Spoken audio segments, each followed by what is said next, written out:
قال رسول الله صلى الله عليه وسلم المسلم كجسد واحد إن اشتكى عينه اشتكى كله اشتكى رجله اشتكى كله আল্লাহ সুবহানাহু ওয়া তাআলা বলেছেন ওয়াতাসিমু বিহাবলিল্লাহি জামিআ ওয়া লা তাফাররাকু তোমরা আমি আল্লাহর কোরআনকে রশিকে শক্তভাবে ঐক্যবদ্ধভাবে ধরো বিচ্ছিন্ন হয়ো না।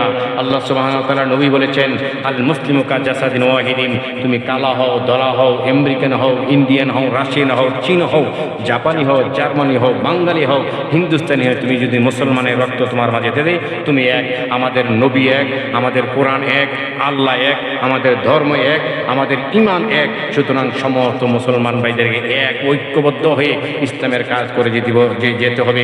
আল্লামা শায়েখ আহমদুল্লাহ দামাত বরকতুহুম, ডক্টর এনায়েতুল্লাহ আব্বাসী সাহেব দামাত বরকতুহুম, আল্লামা মামুনুল হক সাহেব দামাত বরকতুহুম, নায়েবে আমির মুজাহিদ আল্লামা ফয়জুল করিম দামাত বরকতুহুম, আল্লামা খালেদ সাইফুল আইবি দামাত বরকতুহুম, মিজানুর রহমান আজারি সাহেব দামাত বরকতুহুম সহ আমরা আসুন সকলে ঐক্যবদ্ধভাবে ইসলামের পক্ষে কাজ করি। আপনারা ডক্টর শফিকুর রহমান সাহেব সহ জামাতে ইসলাম এবং হেফাজতে ইসলাম চরমোনাই, তারপরে তাবলিগ জামাত, জমিয়ত উলামা ইসলাম, খেলাফত আন্দোলন, খেলাফত মজলিস, কে জামাতে ইসলাম, কে কোনটা করি, দলাদল ভেদাভেদ ভুলে গিয়ে আমরা একটি ছায়ার তলে আসি, তাহলে আমরা ইসলামের বিজয় হবে।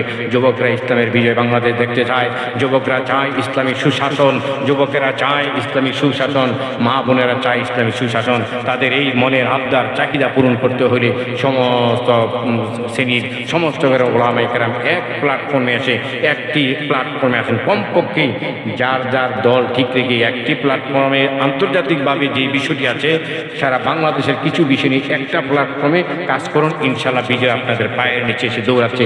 যেমনিভাবে ছাত্ররা 16 দিনে বিজয় করেছেন, এই আলেম ভাইয়েরা বড়দেরকে যে কবির সবিনয় অনুরোধ করে বলছি আপনারা একটু সজাগ দৃষ্টি রেখে একটি প্ল্যাটফর্ম করুন, যার যার প্ল্যাটফর্ম ভিন্নটা ঠিক রেখে একটি বিষয়ের জন্য হলো একটা প্ল্যাটফর্ম করুন, যে এই প্ল্যাটফর্মে এসে আমরা বাংলাদেশের আন্তর্জাতিক বড় বড় বিষয়টি এই প্ল্যাটফর্মে কাজ করুন, বা যার যার দল আলাদা দেব। তাহলে 16 দিনে যেমন বাংলাদেশের যুবকেরা যুবতীরা জয়ের করেছে, আপনারা 16 লাগবে না, 8 দিনে সারা বাংলাদেশের ইসলামপন্থীদেরকে বিজয়ী করে ইসলামপন্থীদেরকে নিয়ে সরকার গঠন করতে পারবেন। এই দেশে আবার বোরকা চালু হবে, এই দেশে নামাজ চালু হবে, এই দেশের পতাকায় কালিমা দুলবে, এই দেশের পতাকায় কালিমা দুলবে, এই দেশের মিনারায় এক সুরে একই আজান বেজে উঠবে, আল্লাহু আকবার আল্লাহু আকবার আল্লাহু আকবার। আমি ওলামায়ে কেরামের কাছে একই প্ল্যাটফর্মে এসে একই দলে এসে ইসলাম কায়েম করার, ইসলামী হুকুমত শাসন চালু করার জন্য সবিনয় অনুরোধ করছি। প্রিয় ভাইয়েরা আমার, আসসালামু আলাইকুম ওয়া রাহমাতুল্লাহি ওয়া বারাকাতুহু।